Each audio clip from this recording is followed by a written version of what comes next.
अरे कोई मुझे कुछ खाने को दे दो, मैं कई दिनों से भूखा हूँ, खाने को दे दो। यहाँ खुद के लिए खाने को कुछ नहीं है और ये रोज रोज मांगने के लिए आ जाता है। इसे अभी बताती हूँ मैं। अरे इस बेचारे ने कई दिनों से कुछ नहीं खाया है, मैं इसे कुछ चावल दे देती हूँ खाने के लिए।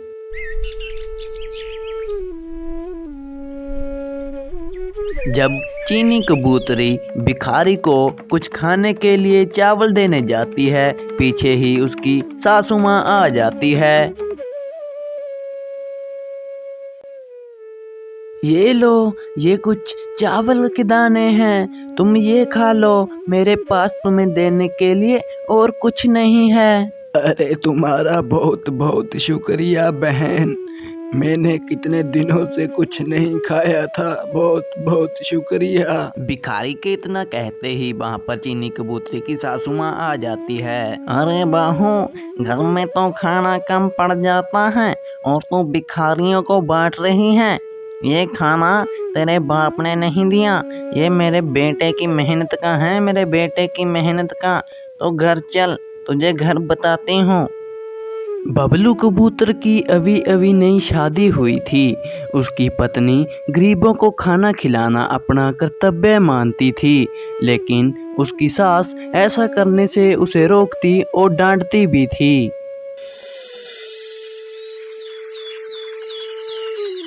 अरे बहू, चलो, पानी भरने नहीं जाना है क्या? आप चलिए माँ जी, मैं आपके पीछे आ रही हूँ। जब चीनी कबूतरी पानी भरने के लिए जा रही थी, उसे रास्ते में एक गरीब चिड़िया मिलती है। अरे अरे क्या हुआ, तुम मुझे परेशान लग रही हो? चिड़िया ने बताया, मैं कई दिनों से भूखी हूँ, मैंने कुछ नहीं खाया है, कोई मुझे कुछ खाने को दे दे तो मैं उसका बहुत ही शुक्रगुजार रहूंगी। चिड़िया की बातें सुनकर चीनी कबूतरी रोने लगती है और जब वह अपने घर के लिए जाने लगती है तो उसकी आंखों में से बह रहे आंसू से एक हीरा निकलकर आ जाता है। अरे बाप रे, इतना सुंदर हीरा, आज मैं इसे बेचकर ही खाना खा लेती हूँ और कल का कल देखा जाएगा। अरे ओ मिट्ठू सेठ, ये देखो, मेरे पास एक असली का हीरा है, इसके बदले में मुझे कुछ पैसे दे दो, मेरा आज का गुजारा हो जाएगा भोजन के लिए। अरे बाप रे, ये हीरा तो एकदम असली है, असली, इससे तो तुम अपना पूरा जीवन व्यतीत कर सकती हो। हाँ, लेकिन मुझे एक बात बताओ, तुम ये हीरा लेकर कहाँ से आई हो? ये हीरा तो मुझे बबलू कबूतर की पत्नी ने दिया है। अच्छा अच्छा, ठीक है, तुम ये कुछ पैसे रख लो और ये हीरा मुझे दे दो। ये हीरा तो एकदम असली है, असली, इसके बारे में मुझे बबलू कबूतर के घर जाकर पता करना होगा। अरे ओ बबलू की माँ, सुनते हो? कहाँ हो सब? अरे आइए आइए आइए सेठ जी, क्या बात है, आज सुबह सुबह हमारे गरीबों के घर कैसे आना हुआ? अरे मैंने सुना है तुम्हारी बहू दाज में हीरे लेकर आई है, हीरे जो गरीबों में बांट रही है, गरीबों में। हाँ, मुझे भी दिखाओ वो हीरे।